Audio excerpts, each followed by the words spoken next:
Vamos a continuar, amigos oyentes, 8 de la mañana con un minuto. Ya nos acompaña el ingeniero Roberto Aspiazu, él es presidente de la Cámara de Energía del Ecuador. Y la pregunta, Roberto, bienvenido, buenos días, gracias por atender la entrevista. ¿Hemos superado o no la crisis energética? Nos ha dicho el presidente que no va a haber apagones ni el 2025 ni el 2026.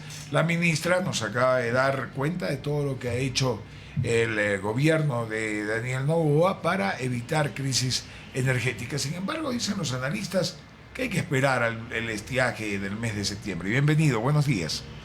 Buenos días. Yo diría que por ahora estamos tranquilos, está lloviendo, las centrales hidroeléctricas han recuperado embalse y eso supone que por lo pronto tenemos tranquilidad en lo que se refiere a eventuales apagones y esto se va a prolongar cierto tiempo, no sabemos cuánto. Entre tanto, está pendiente la concreción del primer paquete de contrataciones de emergencia que se dio en agosto del año pasado, que suponía que las unidades, en un caso de uno de los contratos, iban a empezar a funcionar en noviembre. Todavía no han entrado en funcionamiento, pero se supone que esa instalación ya se estaba avanzando y que debería concretarse entre marzo y abril, lo cual evidentemente da alguna tranquilidad. Y bueno, pues ha habido recuperación también del parque termoeléctrico, igualmente ha entrado la central hidroeléctrica de Toachi Pilatón con poco más de 200 megavatios y con la ventaja de que está ubicada en la vertiente del Pacífico y no en la vertiente amazónica, sabiendo que hay de modo propio este desequilibrio entre la cantidad de capacidad de generación que tenemos entre una cuenca y la otra.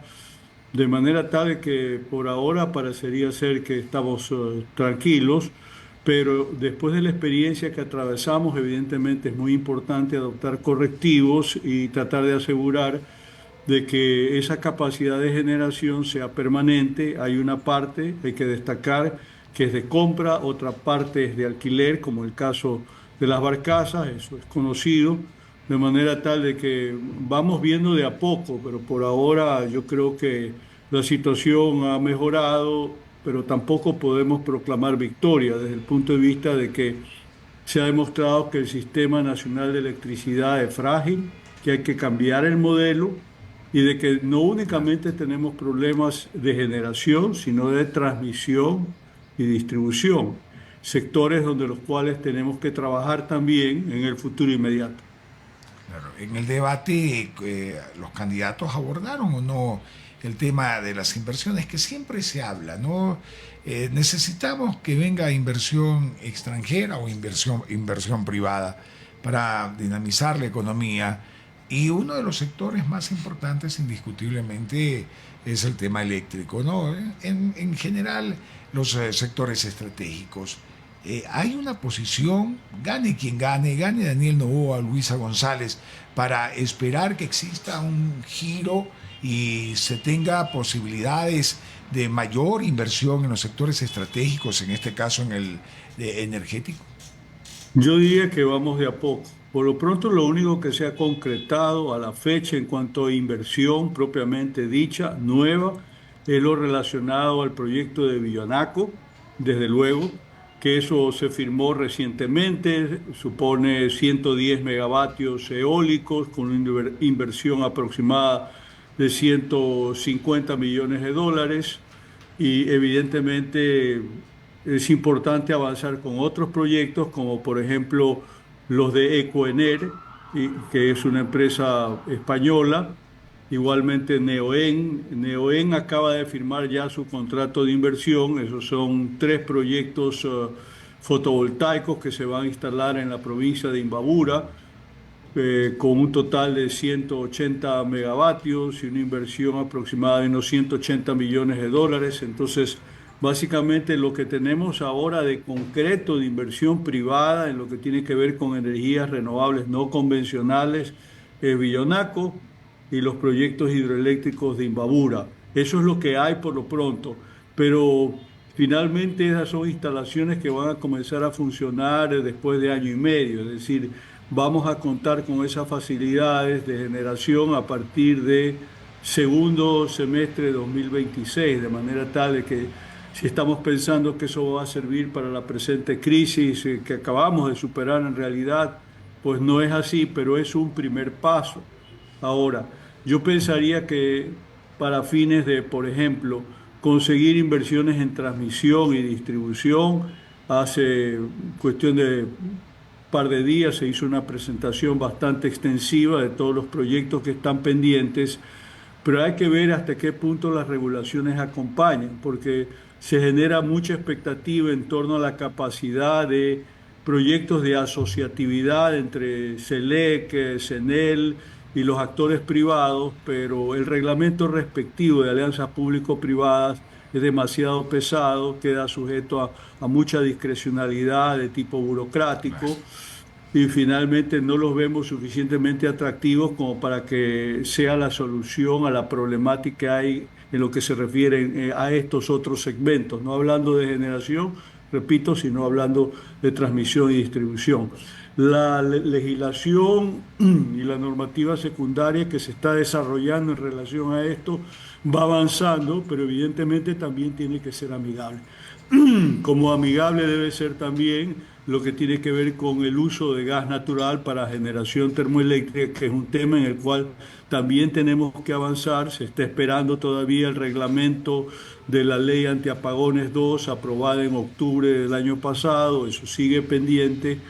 Y nos preocupa desde luego temas puntuales como el relacionado al hecho de que pretende imponerse un permiso de importación de gas natural que en definitiva tiene que pasar por manos del Ministerio de Energía y Minas, de SELEC, lo cual es inconveniente, porque finalmente si esa es una importación que la hacen los privados para propio consumo de alguna manera de la industria de carácter privado también, entonces no debería estar sujeto a una autorización, un permiso de esa naturaleza. Eso es sencillamente para dar algunos indicadores por donde nos estamos moviendo. Ahora, ¿cuáles son las expectativas de ustedes como Cámara de Energía del Ecuador si gana Luisa González? Bueno, definitivamente para nosotros como sector privado es un escenario un poco más complicado. A nosotros ya nos tocó manejarnos como gremios durante la etapa de 10 años de correísmo y siempre la característica fue una constante confrontación por la distinta visión ideológica. Pero ahora que el Estado se ha quedado sin dinero, yo pensaría que cualquier plan de gobierno tiene que alinearse en función de los planes de inversión que ya están delineados, que los acaba de presentar el actual gobierno, tanto en hidrocarburos como en electricidad y minería, y que en definitiva no recogen sino proyectos que vienen del pasado, ¿no? Por ejemplo, lo de la refinería de alta conversión de Esmeraldas, eso viene dando las vueltas probablemente más de 10 años a la fecha. Y eso estaba ya previsto en tiempos del correísmo, llevarlo adelante y desde luego eso tiene que hacerse, como digo, con inversión privada porque el Estado no tiene dinero, de manera tal de que yo no veo otra posibilidad sino caminar en esa dirección, recordando también que el correísmo a partir de 2015, cuando se quedó sin dinero, comenzó a fomentar una política pública neoliberal, por decirlo de alguna manera, más allá de que es un término que tiene una carga muy peyorativa, pero acuérdese usted que concesionó a Schlumberger tanto lo que tiene que ver con Shushufindi como Auca, dando un primer paso, y ahora el actual gobierno está queriendo hacer lo propio en lo que tiene que ver con el campo de Sacha, concesionándolo a un consorcio encabezado por una filial de Sinopec, el gigante petrolero chino. Y bueno, pues todo esto va en la línea de lo que hemos venido reiterando en el sentido de que ante la falta de dinero del Estado es importante la inversión privada y finalmente ese es el factor el que tiene que convertirse en el motor del desarrollo de los sectores estratégicos, tanto petróleo como electricidad y minería, pero todavía estamos a medio camino. Los problemas estructurales no están resueltos y de una manera u otra hay que continuar trabajando en esa dirección. Estamos dialogando con el ingeniero Roberto Azpiazu, presidente de la Cámara de Energía del Ecuador. Byron Galarza se incorpora a este diálogo. Roberto, buenos días. Ha generado mucha polémica esta eventual concesión, o no se sabe la figura jurídica del famoso Campo Sacha, que para muchos es todavía la joya de la corona petrolera, pese a que estamos muy por debajo de los 500.000 barriles promedio que deberíamos haber mantenido. Hemos bajado precisamente por la falta de inversión pública de Petroecuador y también el desinterés de muchas empresas en invertir en Ecuador por todo lo que pasó con el tema de la consulta popular que bloqueó la explotación en el Yasuní, Tete, etcétera. Pero claro, la gente que se opone no sabe que el sector público, además de ser un pésimo administrador de empresas públicas, no ha logrado durante los últimos años manejar y establecer un tema de estabilidad petrolera, y cada vez somos menos petroleros. Y realmente la concesión o la administración a una empresa privada, a un consorcio, le quita soberanía o perdemos como país esa participación.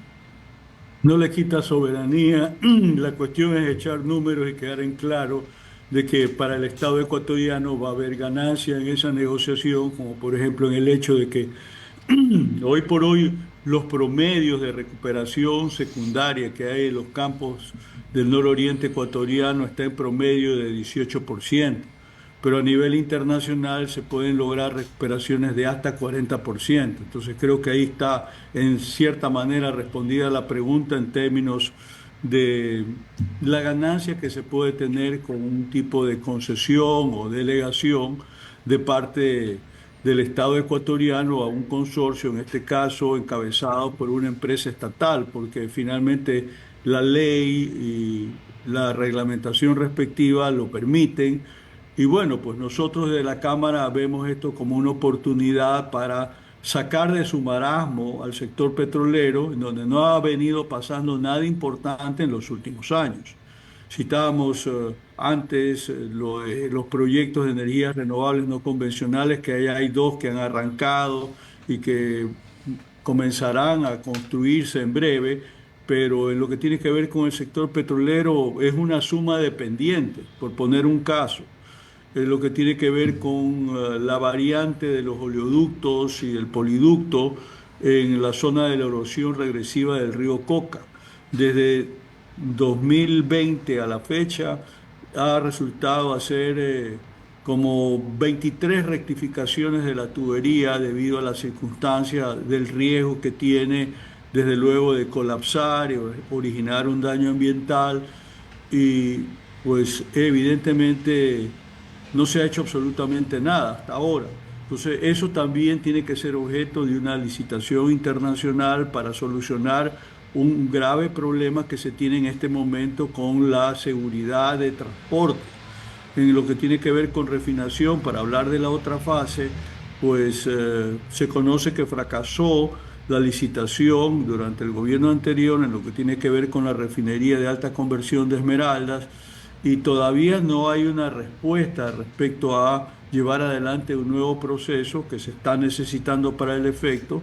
Ahora se está hablando de una nueva refinería en Santa Elena de carácter privado, con capacidad de 80.000 barriles por día, con proyección a aumentarla a 200.000. Entonces, en definitiva, yo diría que estamos caminando de una manera u otra en la dirección correcta, todavía con muchos tropiezos, porque no se toman decisiones políticas oportunas de parte de las autoridades responsables por una suma de factores, ¿no? Por ejemplo, en el sector energético uno de los inconvenientes ha sido la falta de continuidad de gestión, que en poco más de un año de gobierno hemos tenido 4 ministros, 4 gerentes, todos subrogantes, no titulares, de Petroecuador, y todo eso supone cambios en los equipos de gestión, de administración, y eso afecta a la continuidad de los procesos que puedan determinar que la inversión privada se materialice en proyectos de esta naturaleza. Por dar un referente, la presentación que recientemente hizo el Viceministerio de Hidrocarburos respecto a la proyección de producción petrolera en 2025 apunta a producir 568.000 barriles este año, cuando estamos produciendo apenas 475.000. Si usted me pregunta a mí estamos caminando en esa dirección, no precisamente, es decir, es un objetivo aspiracional, pero todo lo que se tiene que hacer para lograr ese propósito no se está cumpliendo. Por decirle, Petroecuador tiene en este momento en los bloques que tiene a su cargo, que son alrededor de una veintena, apenas 3 taladros funcionando. Y esos son los taladros que permiten hacer recuperación secundaria, trabajo de workover, según se denomina en la industria petrolera, pero no es mayor cosa. Entonces, hay contratos que están pendientes de suscripción con operadoras privadas para aumentar el número de taladros y la producción en los distintos bloques, pero eso está diferido por esta circunstancia que mencionaba de la falta de designación en un momento determinado de los gerentes de bloque y de las comisiones encargadas de llevar a cabo estas negociaciones. Entonces, hay una serie de problemas que tenemos que ir subsanando. Evidentemente, en plena transición política, esto se complica de modo propio, pero finalmente mi reflexión es que quien sea, quien quiera que gane, va a tener que continuar con una política de Estado que ya está delineada, y no solamente por parte de este gobierno, sino también de los gobiernos anteriores, desde las postrimerías del correísmo. Roberto, podríamos decir entonces que la política energética, petrolera y de minas de este gobierno ha tenido una de cal y una de arena, es decir, mucha improvisación. Hemos visto lo de la crisis terrible de ministros en el sector de la energía, pero por ejemplo en el lado minero sí ha habido, digamos, un interés incluso en la concesión de una empresa muy importante. Entonces, no sé si por ahí el gobierno le ha faltado ese expertise, ese know-how, ese conocimiento, ¿no? Tener a ministros de oficio que tengan vasta experiencia en estos temas para darle seguridad a la industria, porque dependemos mucho de la inversión externa. Yo creo que uno de los aspectos fundamentales es fortalecer la institucionalidad relacionada al sector de minas, electricidad y petróleos, porque finalmente es una institucionalidad débil, frecuentemente afectada por lo que decía, estas transiciones que se han venido dando, y con equipos que en promedio trabajan 4 o 5 meses, es muy difícil articular procesos que para su conclusión probablemente conlleven 1 año o poco más en condiciones normales. Más allá de que uno se topa con problemas específicos como aquel relacionado a que las licencias ambientales, por ejemplo, para nuevas operaciones hidrocarburíferas en el oriente, eso puede tomar tanto como 3 años. El hecho mismo de que no tenemos una nueva ley de consulta previa ambiental genera vacíos jurídicos que pues someten a las personas reguladas, interesadas, a márgenes de discrecionalidad respecto al manejo de esos tiempos, a los propios procesos que se complican, y las demoras van pasando una factura en términos reputacionales al país, porque a diferencia de otros países de la región en donde estos temas se procesan con una mejor institucionalidad, de una forma más perentoria, más rápida, más ágil, pues aquí no sucede eso. Entonces se pierde tiempo y desde luego hay corporativos que deciden no operar en el país porque lo consideran demasiado complicado. Así que es justamente eso lo que nosotros como Ecuador tenemos que combatir, tener un marco institucional bien establecido, afianzado, creíble, confiable, y en función de eso avanzar en los objetivos que están trazados, porque yo creo que si algún beneficio, entre comillas, tuvo la crisis energética reciente, es que los ecuatorianos tenemos que aprender a valorar la importancia de la soberanía energética y de tener suficiente energía para nuestro consumo, cosa que no sucedió recientemente, con consecuencias nefastas desde el punto de vista de una paralización parcial del aparato productivo. Pero siempre hay que reflexionar en el sentido que la situación puede en algún momento ser peor de lo que fue, y desde luego tenemos que trabajar en los correctivos del caso para impedir que esto suceda y lograr un nuevo momento para los sectores estratégicos. Lo hemos comentado con ustedes en el pasado. Uno de los factores limitantes guarda relación con la propia Constitución, que es bastante restrictiva en lo que tiene que ver con la posibilidad de inversión privada en petróleos, electricidad y minería. Bueno, minería menos, siempre está un poco más abierto, pero otro de los inconvenientes que hay que trabajar va en la línea de que los subsidios, tanto de combustible como de tarifas eléctricas, es un factor que genera una distorsión importante en lo que tiene que ver con el funcionamiento de estos sectores en términos de mercado, que es como debería ser y como funciona en la mayor parte del mundo, y no con eso de que nosotros subsidiamos el año pasado, por ejemplo, 2.000 millones de galones de diésel. ¿Cuánto es eso en el mercado en términos de subsidio? 2.200, 2.300 millones de dólares, tanto como eso. Desde luego, una parte de ese subsidio termina en manos de la mafia o de los contrabandistas, que no deja de ser un monto inferior y desde luego muy atractivo para quienes se dedican a esta actividad.